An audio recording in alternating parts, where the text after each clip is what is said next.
an event like this? This is, I think, how President Trump likes to kind of strum the chords of driving the message. He is the one driving the message. And for most, certainly Republicans at the national level, if you have a good speech, if you're getting some pretty good feedback on an important issue, you want it to play for a couple of days. And that's just not the way he plays the game. What's really interesting, I've noticed over the last several days, you know what we're not talking about? We're not talking about a special counsel, and we're not talking about Russia. We're talking about everything else. And it's interesting that he just keeps flooding the zone with really interesting news coverage, and this will do that again tonight. Katie.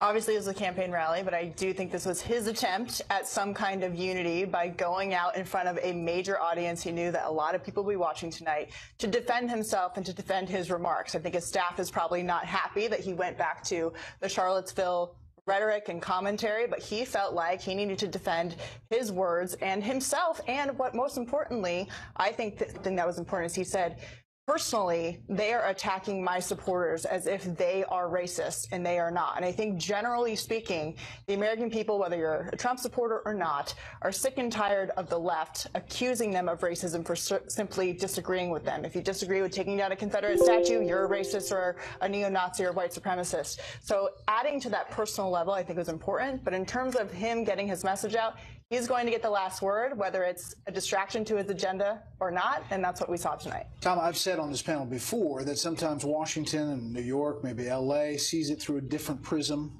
and does the scorecard a little differently, perhaps than Middle America and Arizona. What did you see tonight, and does this work for him? It does and it doesn't, right? I mean, he played all his greatest hits from the campaign into his presidency. Obviously, the crowd, they waited outside for hours in 100-degree heat to see him. He filled the place, 19,000 people. The base is still there. They're still excited to see him. They want to see the show. He puts on the show. But to Katie's point, he started off with these sort of unifying themes, and he had some of that in his speech last night. But then he sort of went off track, back relitigating Charlottesville. If he's going to try and recover any ground and be seen as the sort of president of all Americans and this healer, I'm not sure he made any of that ground up tonight. At the end, this looked like he was talking to his base, his supporters, about his agenda. I don't know that he was bringing anybody back to him or converting anybody. Does the media bashing work? Yeah, it always has for him. We saw this on the campaign trail. I mean, it got to the point where on a couple of occasions he went so far as to it almost becoming dangerous. And I think that, you know, as a responsible leader, he did go too far. And he shouldn't go as far as he did. He went pretty far tonight. One of the other things that was really interesting tonight, too, that I was watching very closely as it was unfolding, and I thought he was about to call an audible, and I could see John Kelly in the back going, no. When he started winding up on Joe Arpaio. And he basically said to Arpaio, don't worry, Joe. You know, you can plan to have a nice Christmas. You're not going to be in jail because a pardon is coming down the track. Let's listen to that. Was Sheriff Joe convicted for doing his job? He should have had a jury, but you know what? I'll make a prediction. I think he's going to be just fine, okay? I won't do it tonight because I don't want to cause any controversy. Sheriff Joe can feel good. Joe can feel good. I mean, it's essentially saying the prediction's coming true. Yeah, checks in the mail. Don't worry, it'll be there very soon. And I think we could probably expect it in the next few days or so. I mean, you had Doug Stanton, the mayor, saying, please don't do it. It's not appropriate. You had a lot of people who were saying that to pardon him at a political rally would just be the wrong thing for a president to do. And let's explain about why that's important. The Maricopa County Sheriff, the former sheriff, convicted of corruption in a court as far as... It was criminal contempt of court. Criminal contempt of court. It's a misdemeanor charge, but he could be still fined or maybe spend a little bit of time in jail. But the president all but said, don't worry, Joe, I'm giving you a get-out-of-jail-free card. สวัสดีค่ะ SCR สยามนะคะตอนนี้เสียก็มีซิงเกิลใหม่ล่าสุดแล้วนะคะเพลงใหม่ล่าสุดนี้ก็มีชื่อเพลงว่าใจตอนแรกนะคะให้พอมีแรงฟื้นคืนมาใหม่ขอให้ใจโสมดวงนี้ได้พักอยู่ในรักที่มีไอ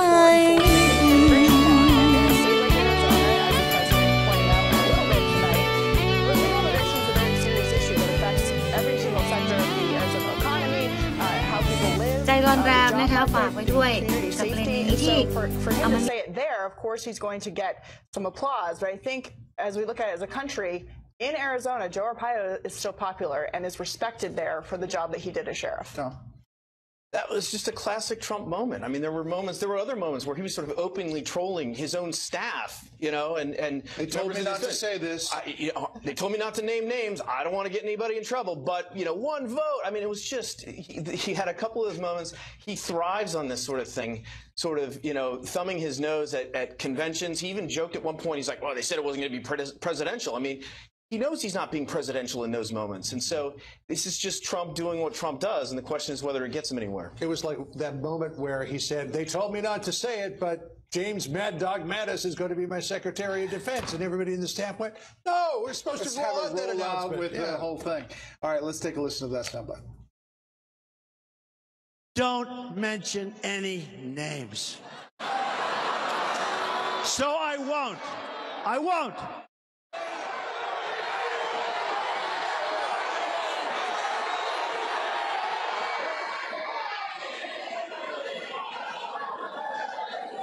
No, I won't vote. One vote away, I will not mention any names. Very presidential, isn't it? Very presidential. And nobody wants me to talk about your other senator, who's weak on borders, weak on crime, so I won't talk about him. Nobody wants me to talk about him. Nobody knows who the hell he is. Okay, that's Senator Jeff Flake, who the Senate Majority Leader, Mitch McConnell, is defending directly and actually spending money with ads, internet ad right now, but against his potential primary opponent. So we have this battle. These are the political conventions, right? Mitch McConnell's the Senate Majority Leader. He supports his Republican incumbents. The Republican National Committee has laws that govern what it does in these primaries, and it supports incumbents. What Donald Trump does is he supports people who support his agenda, and he goes after people who don't. And I will tell you, as a strong Republican, but a conservative first, what John McCain did on health care is about one of the worst acts of political cowardice, even though he's a brave man. Political cowardice I've ever seen. And I think there is a huge outcry from people across the country with what he did. He's sick. We should pray for his recovery. But a lot of us are tired of him being in the Senate. All right, as you're looking live here outside the hall, there's some tear gas that has been fired by the authorities there, the police putting on their gas masks. The protests at the beginning of this rally were pretty tame. And you heard the president mention that, pretty small numbers. We don't know the numbers out there right now, but we do know that Jonathan Hunt, our chief correspondent, is out there, and he can kind of paint a picture for us. Jonathan? This has suddenly turned into a very different scene out here. There were thousands of protesters on the streets directly outside the convention center. It had been extremely peaceful. It is not so right now. I can tell you where you're looking at directly now is right opposite the entrance to the convention center. Police are firing some smoke canisters to disperse the crowd right now. The area where the trouble appeared to begin, I can tell you, was where there was a group of Antifa activists that I saw earlier, clad in their black uniforms and their masks. I do not know that is the particular group that the police moved in to disperse. But it is certainly in the area where they were. The smoke now billowing across the street in front of the convention center here, and I assume for the moment, Brett, that all of those who were attending the rally inside are going to be held there for the moment. We have not seen large numbers coming out. A lot of the protesters, I can tell you, are dispersing now, those who did indeed come here for peaceful protest, and as the smoke thickens, it is hard to see what is going on in the epicenter, but certainly the police have gone in with those the rifles that fire the smoke canisters drawn, and they have fired them on at least, I would say, 4 or 5 occasions that I have heard, Brett. So this has turned into a very different scene for the moment than what we saw for many, many hours earlier, when it was an entirely peaceful protest by thousands of anti-Trump activists. Brett? Now, we want to cover this responsibly. We want to give a sense of what the scene is and what the authorities are doing. But as we've done many times in these events, sometimes the focus on it fuels some of the reaction to it. It seems like, Jonathan, they were prepared for something big. There was a lot of authority, a lot of police presence on the streets already. Yeah, absolutely, Brett. I can tell you that the Phoenix Police Department numbers about 3,000 officers, and pretty much every one of those, they told me earlier, was on duty on these streets or on call not far away from these streets today. They were expecting a large crowd. It was indeed a very large crowd. Difficult for me to estimate it without having seen an aerial view of it, Brett, but it was certainly in the thousands. As you heard, the convention capacity is about 19,000. And that was certainly close to capacity with Trump supporters, but there were many thousands out here on the streets protesting Donald Trump as well. The protests were organized largely via social media, so the police were obviously able to monitor that. There were 4,000 who had said they were attending just one of those rallies, according to the organizers' Facebook page, and I would say at least that showed up here. So the police were here in numbers. They were fully equipped. Obviously, every police force around the country has learned from the presidential campaign and the kind of protests we saw then. I would say this is a larger crowd than I saw, or was a larger crowd, Brett, than any protest crowd I saw on the campaign trail. And we attended many of these protests, particularly out here in the West. But this has been the largest crowd. It has thinned out very rapidly, as you can probably see now.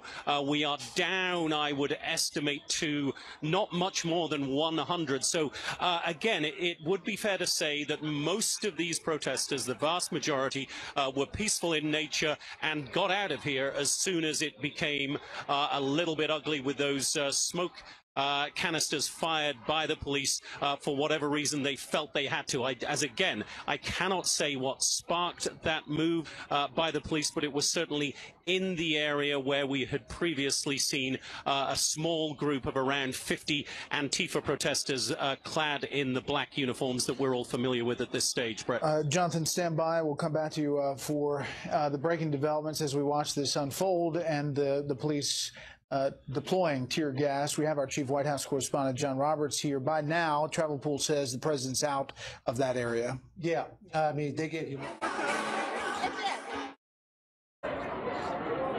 Saw many times on the campaign trail where you would have protesters outside of whatever facility the president was about to speak at, and there would be some words exchanged between protesters and people who were there to see the rally. But it's when the rally got out and everybody kind of mingled on the streets that you'd see trouble. We saw that in Chicago at the rally that the president canceled, where people started filing out and the protesters were giving them trouble. Most notably, we saw it in San Jose, when some of the protesters violently attacked people who were simply trying to leave the Trump rally and get back to their cars. So we've seen this a number of times. The crowd that is remaining is smaller than some that we saw on the campaign trail. But, you know, this is always the biggest problem for police, is when the two sides meet after coming out of a charged rally and people have been standing outside, particularly in the heat, voicing their opposition to whatever is going on inside. That's when tempers get heated, and that's when these things can happen. Police apparently, according to social media, are warning protesters to leave or get gassed, tear gas, if you will. They have been taking some people throwing things at police officers. We're getting from the local affiliates there. We just saw a local affiliate reporter with his own gas mask on, preparing for covering this. Let's keep talking about this event. Matt, one of the things the president did here is not only the media kind of bashing that we've heard before, and he's deployed in his own political base to success, but he also went after and mentioned some of these groups, like Antifa. At one point, he screamed Antifa and said, you know, they were kind of coming after his supporters. Yeah, no question. I think first on the question of the media, it's sensitive for everybody because obviously all of us interact with the media who are involved in politics and are trying to talk about these issues. But for decades, conservatives tried to explain to people that there was a liberal tilt to the media, and they feel like they didn't get a fair case. And if you look at that Harvard study on the coverage of Donald Trump, you know, it's overwhelmingly negative. There's nothing that's been like this. And leave it to Donald Trump, who is a marketing genius, to turn this into this concept of the fake news. And we've been trying to win this argument for 50 years. I actually think in this country, he's winning this idea that actually you don't always get a fair shake with every reporter and every news outlet. Sure. I mean, a fair shake is one thing, but enemy of the people is another. I didn't hear enemy of the people tonight. I've heard it before. I think that's too far. And I also think we like to say the media. It's not the media. It's not monolithic. It's incredibly diverse. I don't think Katie Pavlich is a big member of the liberal bent to the media. There's a lot of voices. And thank God in today's day and age in 21st century America, there is a great diversity in the media. And what we're finding is the American people have the ability to choose what they want to listen to. And they're really moving away from those great old names of media. And it's those great old names' own fault for that. We're looking live in Phoenix, just outside the area where President Trump just spoke to a big crowd of friendly supporters, outside some not so friendly protesters, and that the police and authorities are dealing with. Let's listen into that media soundbite from the president. Bring in a couple of other folks. The very dishonest media, those people right up there with all the cameras, they don't want to report that I spoke out forcefully against hatred, bigotry, and violence, and strongly condemned the neo-Nazis, the white supremacists, and the KKK. And when they talk, he didn't say it fast enough. He didn't do it on time. Why did it take a day? He must be a racist. Let's bring in, as we look live there in Phoenix, Fox News media analyst Howard Kurtz and Dr. Gina Loudon, host of America Trends with Dr. Gina. Thank you both for being here. Howie, your thoughts on tonight as we continue to monitor the situation in Phoenix? Brett, that roughly 30-minute excoriation of the media may have been the longest such attack on the press by any president, maybe shattering Donald Trump's own record. And by the way, many conservative commentators are also very critical of his Charlottesville remark. What surprised me about it is two things. One is it's fine for him to say that the media have distorted his message after the violence in Charlottesville. But when he kept saying that his words were ignored, that is simply not true. Many of the phrases that he read were reported and played again and again on television. More importantly, he got a lot of praise from the mainstream media for the Afghanistan speech last night. This changed the subject back to Charlottesville, probably extends the life of that story, which is starting to fade a little bit, for another 48 hours at least. So I was a little surprised the president was relitigating it, using the media as a foil. I know his supporters love that, but the Afghanistan story and immigration, since he's in Arizona, seem to be a stronger card for him to play right now than going back to Charlottesville. Dr. Gina, your thoughts? You want to unite the country? Bash the old media. His base, everyone sitting there tonight, Brett, felt the same, that they don't like it, and they love that they finally have a voice. For all of these years, conservatives have quietly complained along the sidelines, but now people feel like they have a voice in this president, and I think that's why he dedicated so much time to that. But add to that, Brett, that there's a psychological component here at play that I think is really important. In what he does, he says, in almost a veiled way, those of you who notice how bad the media are, you are on to something. You're the smart people out there. The other message he sends is, hey, if you're smart, you should take a look at the media. And you know what? This Antifa attack right afterwards totally looks like the president was clairvoyant the whole time. Sure, but you're not saying that the racial tensions are based on the media, are you?